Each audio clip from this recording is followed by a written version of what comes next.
The boardroom doors opened quietly, but the moment he stepped inside, every head turned.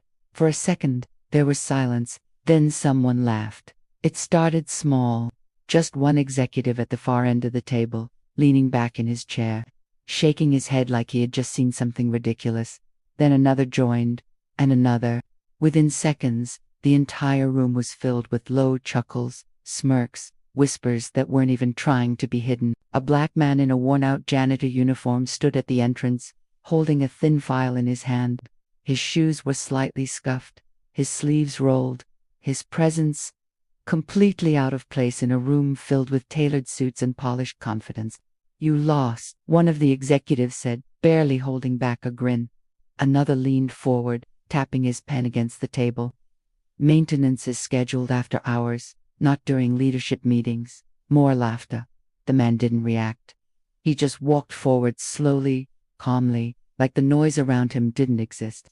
That only made it worse. "Oh, this is good," someone muttered under their breath. "He really thinks he belongs here."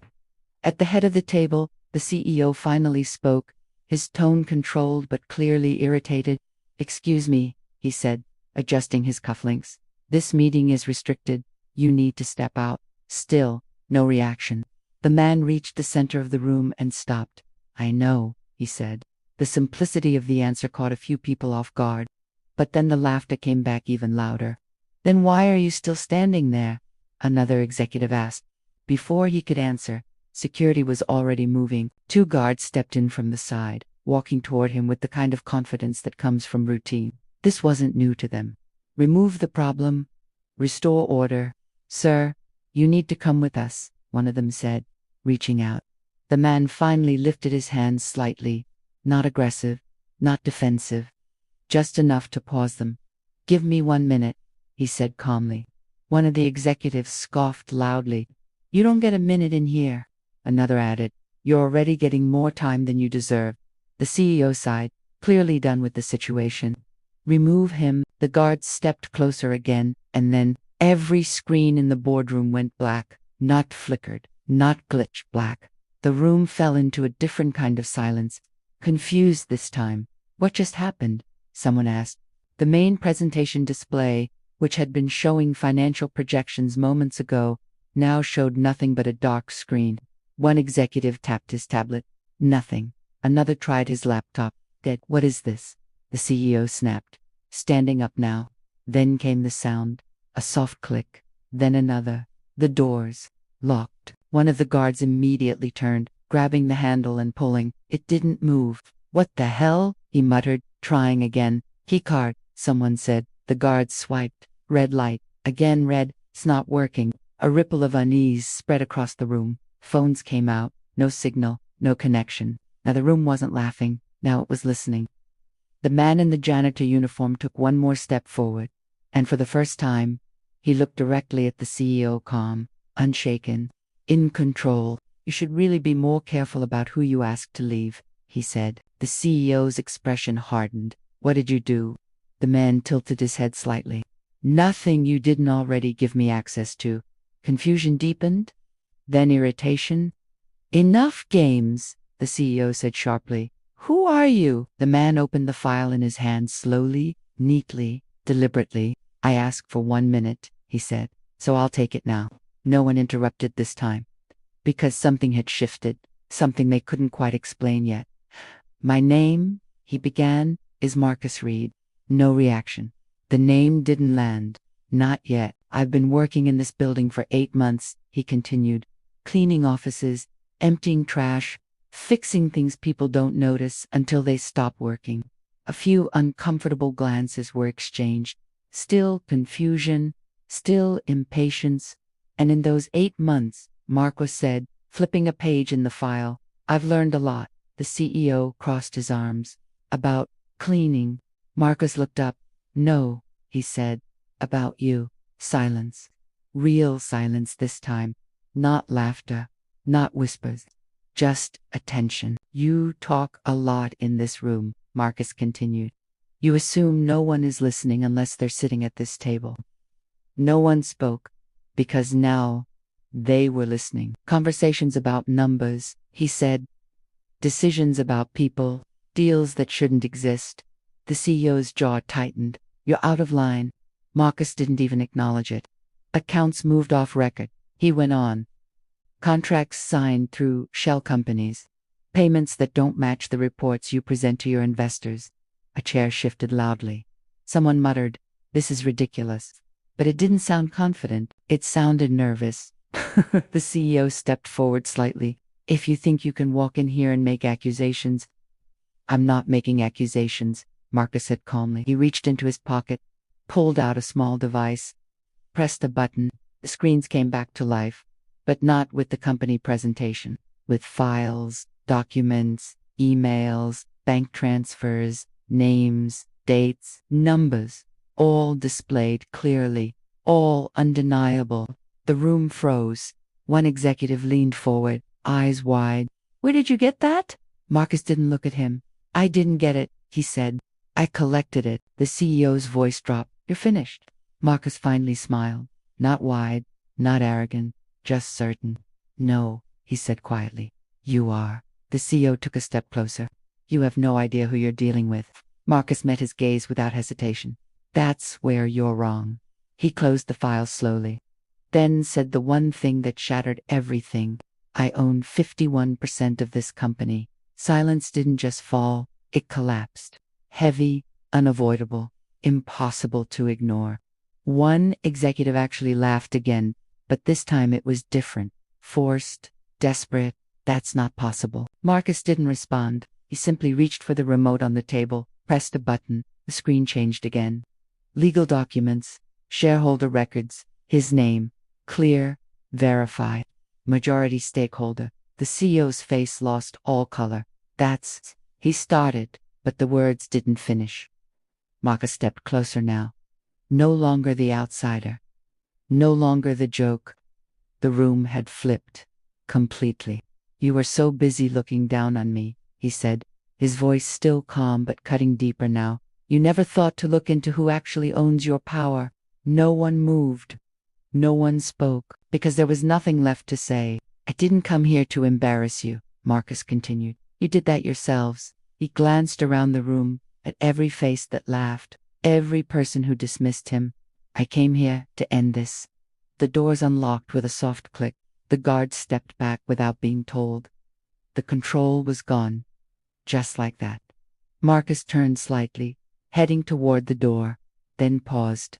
"One more thing," he said without looking back. "Next time someone walks into a room like this," he let the words sit for a second, "you might want to ask who they are before deciding who they aren't." And with that, he walked out, leaving behind silence, shock, and a room full of people who finally understood. Respect isn't given by position. It's revealed by truth. Jordan walked home from school, the weight of the viral video still pressing on him. Messages, notifications, emails, and friend requests had piled up since the footage had circulated.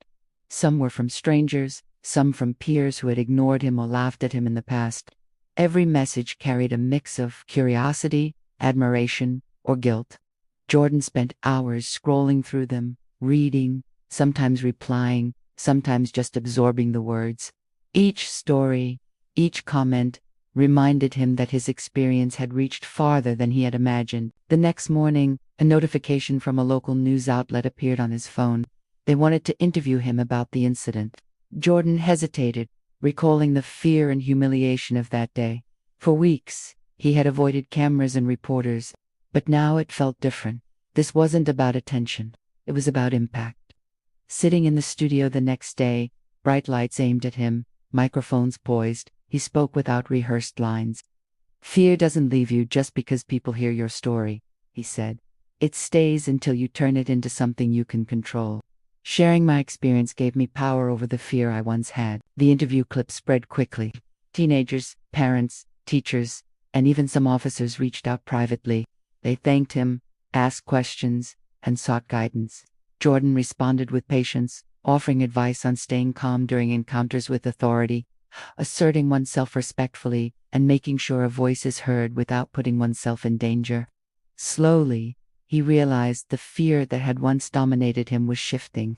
It was being replaced by responsibility. His father noticed the change immediately. Jordan no longer walked with hesitation. His shoulders were relaxed, his steps were deliberate.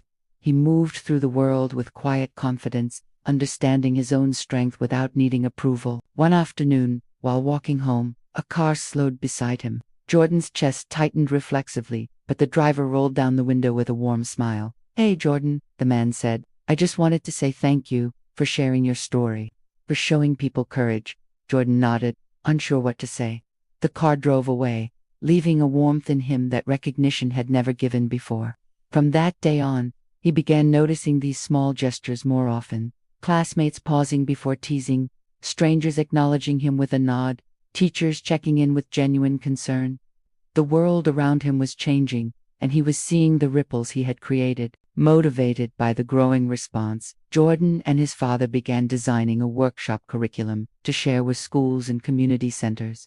It included real-life scenarios, role-playing exercises, and discussions about bias, fairness, and self-respect. Jordan led the sessions himself, sometimes speaking to groups twice his age, sometimes to kids half his age. He spoke with honesty and conviction. During each workshop, he noticed subtle shifts in the room: skeptical students leaning in, parents admitting biases they hadn't recognized, children finding courage they didn't know they had. One day, after a particularly long session, a young boy approached him nervously. I saw your video," he said quietly, "and I just wanted to say I get it now. I know how it feels." Jordan placed a hand on the boy's shoulder. "You're not alone," he said. "Not anymore." That small moment resonated deeper than any applause or headline. It reminded him that his purpose wasn't about fame, it was about changing lives. Months passed, and Jordan's work grew. The school principal invited him to help create a student-led initiative addressing bullying, social bias, and peer pressure, with Jordan as the founding leader. The program expanded quickly, reaching more students and communities, and even collaborating with local nonprofits. Jordan's story became more than a viral video.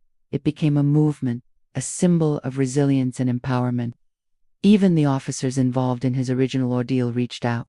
Some apologized, some sought guidance, and Jordan learned to respond with understanding without forgetting the past. Fear had transformed into strength, humiliation into influence, and one teenager was able to change not only his life but also the lives of countless others. At night, when Jordan reflected quietly in his room, he realized a truth he wished everyone could see. Courage isn't the absence of fear. Courage is standing up despite it, sharing your story, and knowing that even the smallest ripple can become a wave that changes everything. The fear that had once defined him was no longer his master, it had become his teacher. And with each story he shared, every workshop he led, and every young person who felt seen and understood, Jordan understood that his journey wasn't just about surviving injustice, it was about rewriting what it meant to be heard, respected, and empowered.